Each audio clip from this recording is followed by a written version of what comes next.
Hi everybody, following on from my review of the SOG Powerpint, at least one commenter has asked how I converted mine to non-locking, which is something that I kind of expected in the video, so I'm happy to make a video showing you how I did that.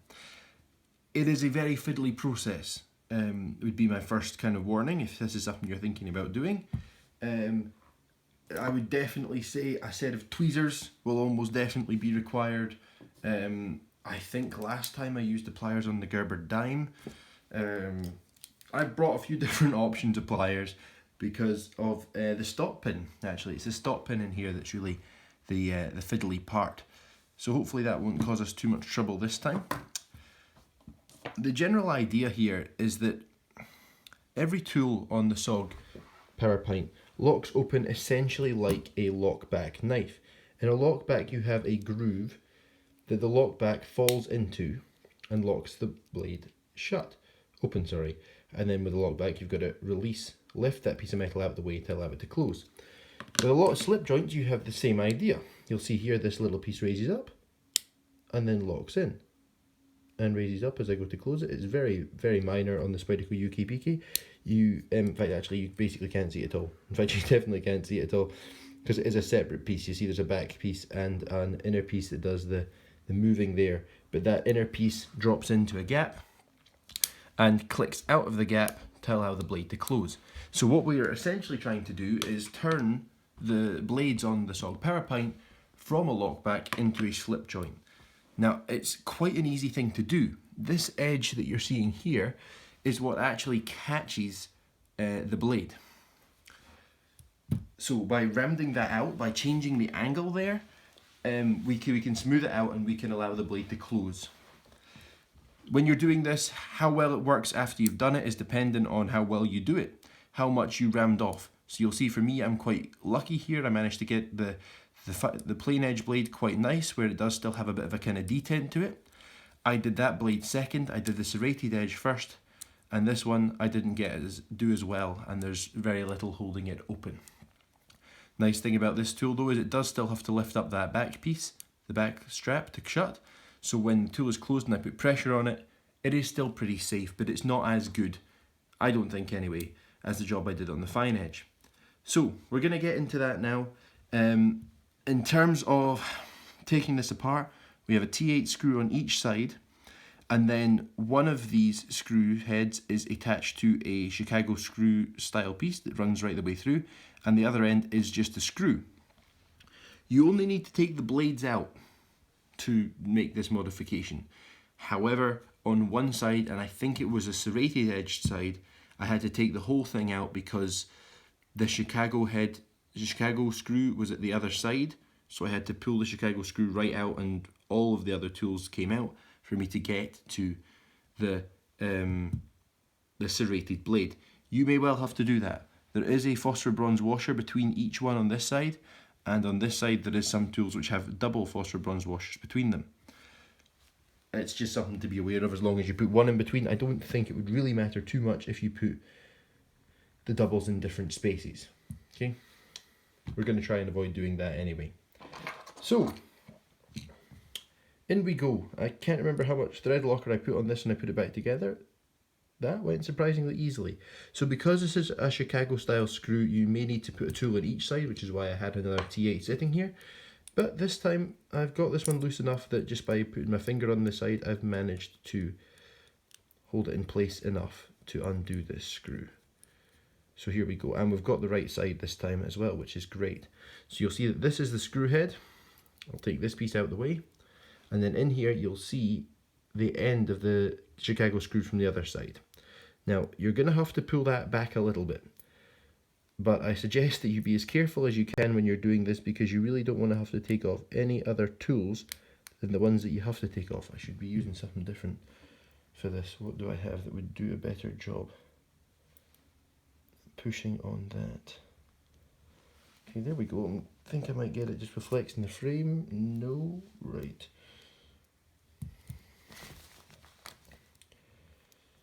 Going to use the Phillips driver from the SOG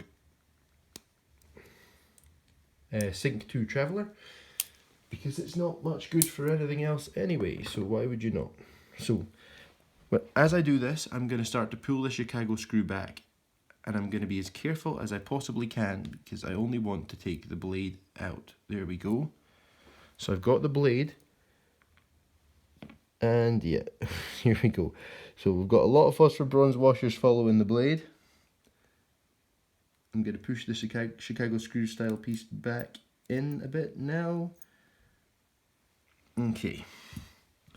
So we'll get to the reassembly bit later. Like I said, that is a bit tedious.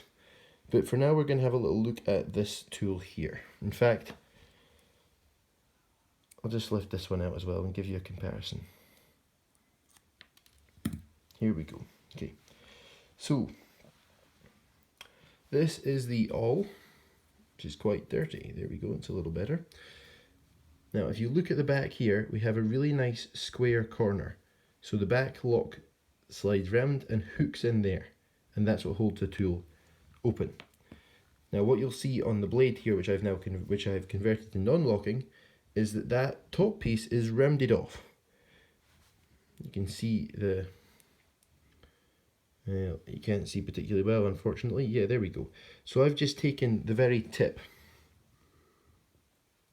off of that piece, and all I did was use a diamond sharpening stone, actually, one of the quite small ones from a Lansky guided sharpening system, and I just worked away at that a little bit until it looked like it would function how I wanted it to. Put it back in, and I got this one quite right, like I said. So I took more than this off of this serrated edge blade, and it doesn't hold up as nicely as you saw at the start. So that is how my non-locking blade looks. So that might be a good way to kind of try and get yours to look like that if you're trying to do this modification. And once you've done that, you just have to reassemble it, which is the difficult part. And the main reason it is a difficult part is because of this pin here. See that pin moving around there as I push it?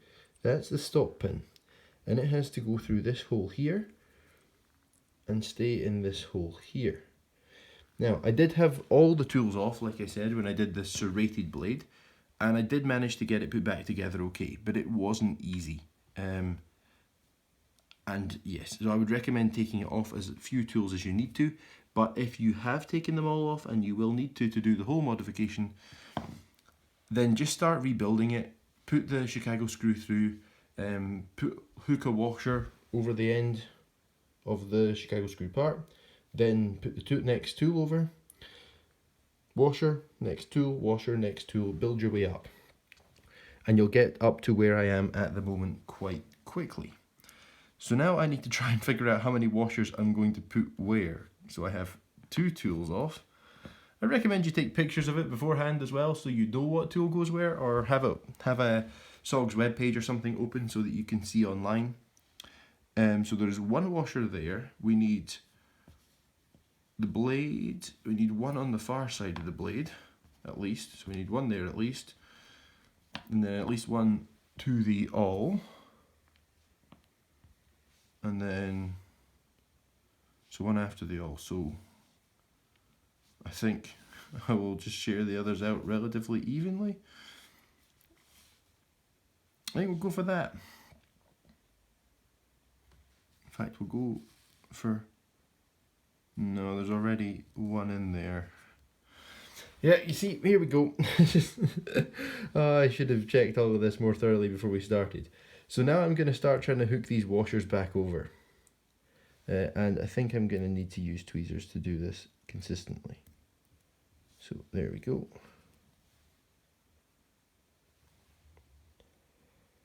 And like I say, if you've had the whole Chicago screw out, you just do this process but a little bit more.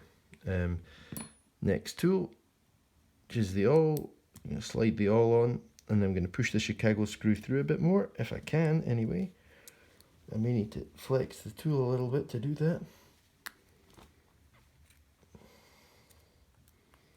Yeah, it's a little bit of a wrestle, but we got there. So now I'm going to do the next 3 washers.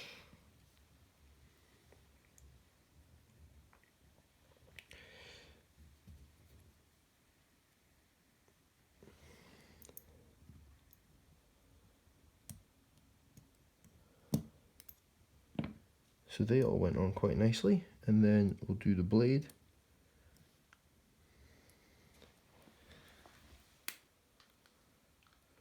I'll push the Chicago screw through even further now. There we go. And then the final 2 washers. Now again, I don't know if it's supposed to be 2 washers here, but that's what I'm going with. I wouldn't want to do 3 washers at the far edge because I'd like the knife blade to be fairly close to this side so that it's not too far tucked in, so that I can still catch it and open it hopefully with one hand. But 1 washer, I'm sure the serrated edge blade is probably 1 washer away, yeah, but 2 washers is going to give us a little bit more space for the blade not rubbing on the scale, essentially. So that's what I'm going to try and go for. So what I'm about to do now is push the side of the knife down and pull it in. There we go, that went really easy. So what I've just done there is reconnect the lock. So this little black dot here and here, one on each side, and here, are the pins that the lock pieces pivot on. So I've managed to get that to drop back into place really, really easily. So now I'm going to attempt to get the stop pin in the right place, which is the bit I was worried about. This is the bit that's a faff. So right around there. And what makes it a real faff is you've got to get all of the tools positioned. Yeah, you definitely shouldn't be doing this in the same way that I'm doing it, because I'm more or less pushing on a live blade here.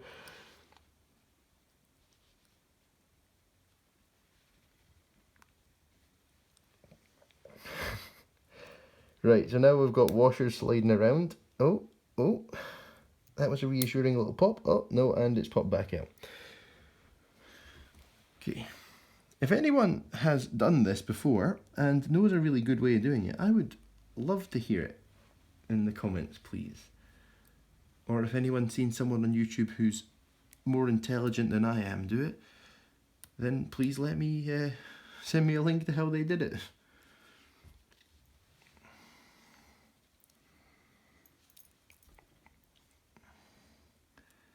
So what happened just a few seconds ago was I got everything positioned properly except the stop pin. And that is exactly what my memory of trying to do this was, just all of the tools being in the right place, with the exception of the stop pin. Sorry I'm going off camera here, but I'm just trying to get a better angle to see if I can get this in the right place. Oh, I'm pretty close now.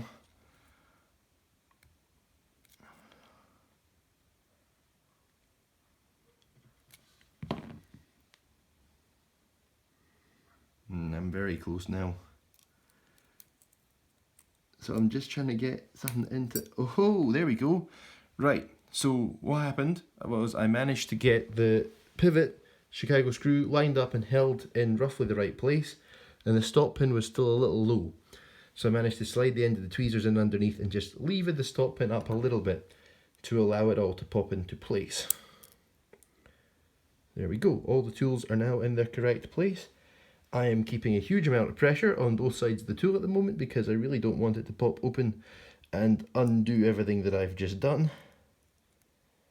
And then I'm keeping that pressure on the whole time until I can get this screw back in so that it's held together.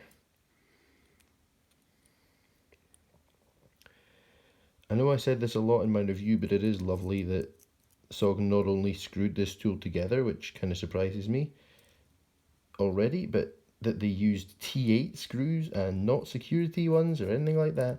Just proper, easily accessible T8 screws. Well done, SOG. Sorry, SOG. So, that's it, screwed back together. blade opens and blade shuts. But our other tools, they all still lock okay. File locks okay. It's maybe a little stiff at the moment, but that's alright, that's easy to adjust. Small flathead locks fine. Let's have a look at our strap cutter. Locks fine. And finally, the awl, which also locks fine. So there we go, folks. Now, like I say, the other side I'm not going to show you, but it's the same process. If I remember correctly, the Chicago screw goes through from this side, so you'd have to pull it right the way out to get the blade off, to modify the blade. You can see the spot on the back of the blade there, where I've rounded it off. You see all the others are more pointy, and the serrated blade has a bigger flat spot on it. And on the other side, the fine edge blade has a smaller flat spot when I realised that that was probably a bit too much. If you want to get it absolutely perfect, you will probably have to take off a very small amount, put the tool back together, take off another little bit, tool back together, you know, to keep taking it apart and putting it back together, taking off a little at a time until you get it completely right. That sounds pretty horrible. So I used the serrated edge blade as kind of a practice because I knew that I would be using the fine edge blade more when I was using the tool. Anyway, that's it. I hope this helps anyone who's looking to make their SOG Powerpint a non-locking tool. It actually went slightly better than I thought it would. So, yeah. Hope you enjoyed. Hope it helped someone. Thanks for watching. Bye.